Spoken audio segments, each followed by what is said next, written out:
Hello दोस्तों, मैं आपकी अध्यापिका लोपामुद्रा आप लोगों को मेरे हिंदी ट्यूटोरियल चैनल पर बहुत बहुत स्वागत करती हूँ। आज हम लोग पढ़ने वाले हैं साहित्य सुधा, जो कि 11वीं कक्षा की किताब है। उसके अंतर्गत मीराबाई के पद। मीराबाई के पद शुरू करने से पहले आप लोगों को मेरे चैनल को सब्सक्राइब कीजिए, साथ ही मेरे वीडियो को लाइक, शेयर और कमेंट करना मत भूलिए। चलिए शुरू करते हैं मीराबाई की जीवनी। मीराबाई का जन्म 1418 से और मृत्यु 1546 में हुआ था। मीराबाई मेड़ता राजस्थान के रत्न सिंह की इकलौती पुत्री थी तथा प्रख्यात राजा राव दुदाजी की पौत्री थी। पौत्री शब्द का अर्थ है नातिन अर्थात पोती। उनका विवाह उदयपुर के राणा भोजराज से हुआ था, परंतु भोजराज का देहांत जल्दी हो गया। मीराबाई विधवा हो गई। बचपन से ही मीरा कृष्ण की भक्ति थी। वैधव्य के बाद संसार उनको विस्मय लगा और वे गिरधारी के प्रेम में सर्वदा निमग्न रहने लगी। तो यहाँ पर गिरधारी श्री कृष्ण जी को कहा गया है। उनकी भक्ति में अनन्यता और तल्लीनता के कारण वे श्री कृष्ण को अपना पति मानती थी। वे संत रैदास की शिष्या बन गई। फिर क्या था, सांसारिक व्यवहार की परवाह न कर मंदिर और सत्संग जाने लगी। परिवार के लोगों को अच्छा नहीं लगा, उनको बार बार सताया गया।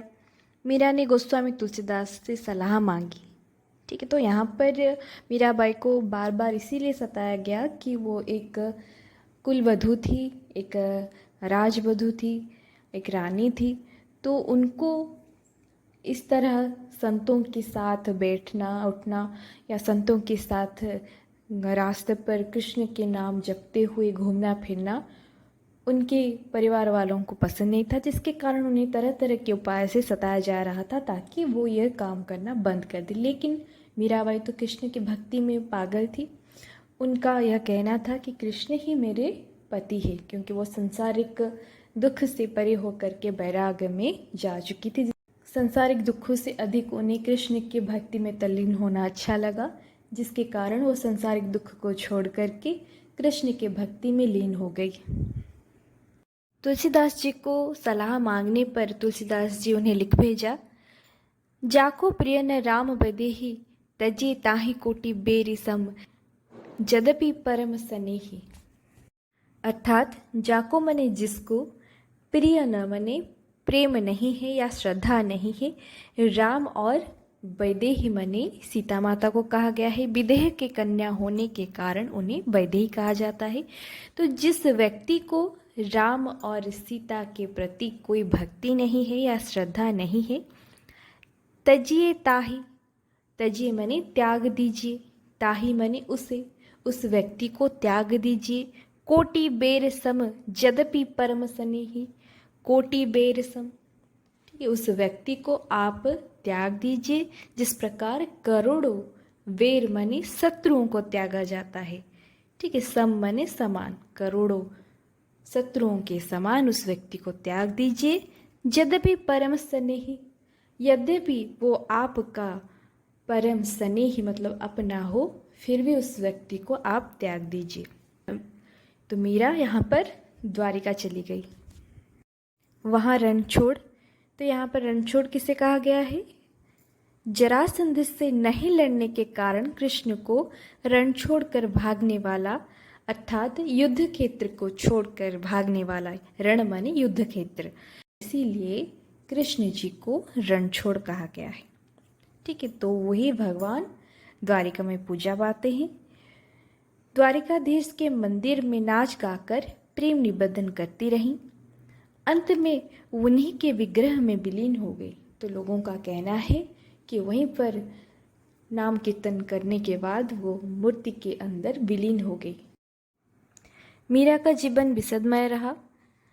माता अन्य कुटुंबियों की मौत तथा जोधपुर, मेड़ता, मेवाड़ राज्यों की लड़ाइयों, बाबर बहादुर शाह आदि का आक्रमण देख वे संसार को तुच्छ मानने लगी। कृष्ण के प्रति उनकी भक्ति बढ़ने लगी। अतएव वे सर्वदा संसार से वैराग्य और कृष्ण के अनुराग की बात करती हैं। तो संसार से विराग मने वैराग्य और कृष्ण के अनुराग, अनुराग मने प्रेम, कृष्ण के प्रति प्रेम के बारे में बात करती हैं। वो कृष्ण को अविनाशी ईश्वर कहती है। अविनाशी मने जिसे विनाश नहीं किया जा सकता। ब्रह्म निर्गुण है, लेकिन मीरा प्रत्यक्ष रूप से गोपी भाव से श्री कृष्ण को अपना पति मानती है। ठीक है, हम सबको पता है कि ब्रह्म निर्गुण है, उसके बावजूद भी वो गोपी के भाव माने गोपियों के जैसे कृष्ण को अपना पति मानती थी। उनकी भक्ति दृढ़ है, एकमात्र गिरिधर के प्रति है। प्रेम भक्ति सच्ची है, तल्लीनता है, दिखावा या ढोंग नहीं है। तो प्रेम, मीरा का प्रेम कृष्ण के प्रति सच्चा प्रेम है। कृष्ण को गिरिधर इसीलिए यहाँ पर कहा गया है कि कृष्ण जी ने अपने हाथों की सबसे छोटी उंगली में गोवर्धन पर्वत को उठा रखा था। ये उनके अनेक लीलाओं में से एक लीला है, जिस कारण कृष्ण जी को गिरिधर भी कहा जाता है, क्योंकि उन्होंने अपने हाथों से गिरि को धारण किया था। सहज स्वाभाविक सरल भावों का व्यक्त उन्होंने अपने काव्यों में किया है। भाषा भी सरल और राजस्थानी हिंदी है, गीतात्मकता है, अतएव मीरा के गीत पूरे देश में अत्यंत लोकप्रिय है। तो यहाँ पर मीराबाई के बारे में हम लोग उनके परिचय पढ़ चुके हैं। चलिए शुरू करते हैं विषय।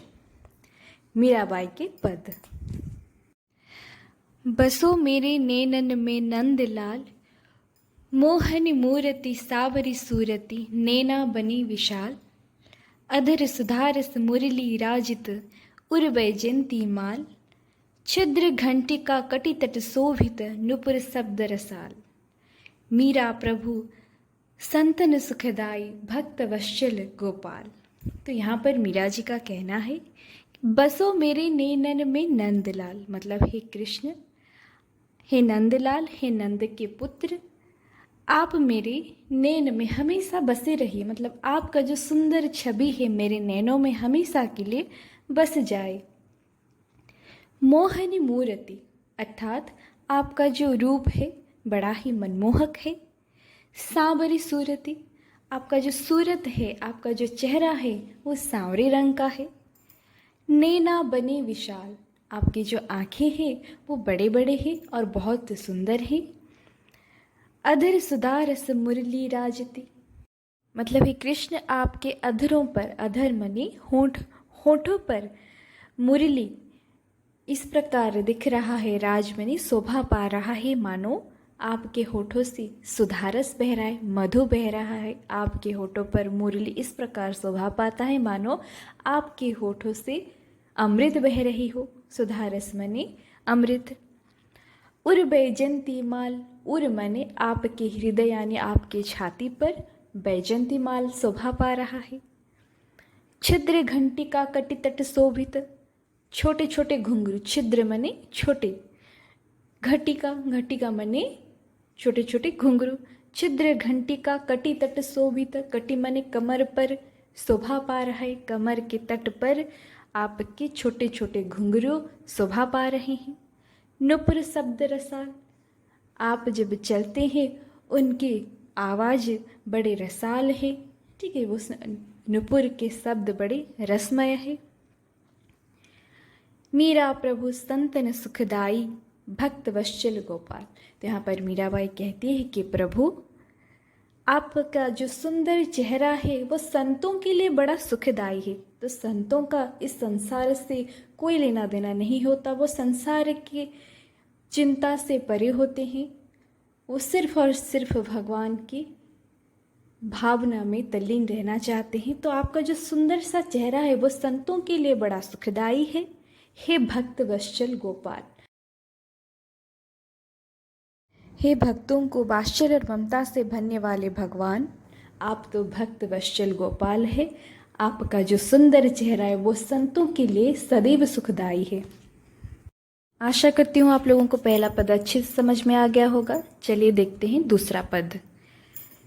मेरे तो गिरधर गोपाल दूसरा न कोई, जाके सिर मोर मुकुट मेरो पति सोई। छाड़ी दई कुलकानी कहाँ करे कोई, संत डिंग बैठी बैठी लोक लाज खोई। असबन जल सींची सींची प्रेम बेली बोई, अब तो बात फैल गई होने होए सो होए। भगत देखे राजी हुई जगत देखे रोई, दासी मीरा लाल गिरीधर तारो अब मोही। तो यहाँ पर मीराबाई का कहना है, मेरे तो गिरधर गोपाल दूसरा न कोई। बोलते हैं संसार में मेरा गिरधर गोपाल के सिवा और दूसरा कोई भी नहीं है। मेरा गिरधर गोपाल ही मेरे लिए सब कुछ है। गिरधर मैंने आपको पहले समझाया था। यहाँ पर भगवान श्री कृष्ण अनेक लीलाओं में से एक लीला है कि उन्होंने गोवर्धन गिरी को धारण किया था, इसीलिए उन्हें गिरधर कहा जाता है। जाके सिर मोर मुकुट, जिसके सिर पर मोर के मुकुट है, मेरो पति सोई। वही मेरा पति है। मेरा पति वही है जिसके सर पर मोर का मुकुट शोभा पाता है। छाड़ी दई कुलकानी कहा करे कोई। तो कोई कहता है कि मैंने अपने कुल की मर्यादा को त्याग दिया है। संत ने डिंगे बैठे बैठी लोक लाज सब खोई। तो मैंने संतों के डोली में, डिग मने टोली में बैठे बैठे अपनी लोक लज्जा सब खो दिया है। तो इनमें मीराबाई का यहाँ पर कहना है कि लोगों को जो कहना है कहने दो, वो चाहे मुझे जो भी बताएं, चाहे मुझे वो कुल की मर्यादा की उल्लंघन करके इस तरह संतों के साथ बैठ करके लोक लज्जा खोने की का बात भी करे, लेकिन मुझे उनसे कोई भी परवाह नहीं है। असबन जल सींची सींची प्रेम बेली बोई। यहाँ पर मीराबाई का कहना है, मैंने अपने असुरों से असुरों के जल को सींच सींच करके प्रेम के ये जो बेल है उसे बोया है। मतलब मैंने बहुत कष्ट से आपको प्राप्त किया है, आपके प्रति मेरी श्रद्धा को हमेशा के लिए टिका रखा है। अब तो बात फैल गई होने होए सो होए। तो ये बात चारों तरफ फैलने दीजिए। ये बात चारों तरफ फैल गई है कि मीरा के पति मोर मुकुटधारी कृष्ण जी है। तो ये बात चारों तरफ फैल गई है। जो होना है होने दीजिए, मुझे किसी से कोई परवाह नहीं है। भगत देख राजी हुई जगत देख रोई। तो मीराबाई बोलती है कि मैं जब भक्तों को देखती हूँ तब खुश हो जाती हूँ, राजी बने खुश हो जाती हूँ, क्योंकि वैराग्य ही एक ऐसा चीज़ है जो संसारिक दुखों से लोगों को परे रखता है। तो वही बोल रही है कि जगत देख रोई। तो जगत के जो दुख है उसे देख कर के मैं रोती हूँ, लेकिन भक्तों को देख कर के मैं आनंदित हो उठती हूँ। दासी मीरा लाल गिरीधर तारो अब मोही। तो मीराबाई खुद को यहाँ पर कृष्ण की दासी बताती हुई कहती है कि हे कृष्ण, मैं आपकी दासी मीरा हूँ, हे लाल गिरीधर, अब मुझे आप मुक्ति दीजिए, मुझे इस दुख भरे संसार से मुक्ति दीजिए। तारो शब्द का अर्थ है मुक्ति दीजिए। आशा करती हूँ आप लोगों को यहाँ तक समझ में आ गया होगा। अगले पद हम अगली क्लास में पढ़ेंगे, तो मैं आपके लिए जल्दी ही अगली वीडियो लेकर के आती हूँ। और इसी तरह मेरे साथ बने रहिए, मेरी वीडियो को लाइक शेयर कमेंट करते रहिए, मेरे चैनल को सब्सक्राइब करते रहिए। बहुत बहुत धन्यवाद।